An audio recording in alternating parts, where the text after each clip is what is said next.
এবারের শীতে শান্তিনিকেতনে গিয়ে সোনাঝুরির হাটে তো গেছিলামই, সাথে উপরি পাওনা ছিল এই গুড়। এত সুন্দর গুড় জাল দিচ্ছে দেখে আর তো লোভ সামলাতে না পেরে দেখো কত গুড় কিনে নিয়ে এসেছি। নলেন গুড়, পাটালি, মুড়ির মোয়া, গুড়ের মোয়া, অসাধারণ খেতে। তো তারপরে কি দেখেছিলাম আমরা হস্তশিল্প মেলা।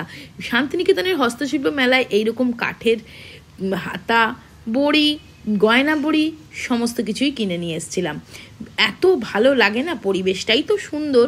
তারপরে দেখো বনলক্ষ্মী রসুনের আচার, এটা তো প্রত্যেক বছর কিনি। দেখো গত বছরের একটু বেঁচে আছে।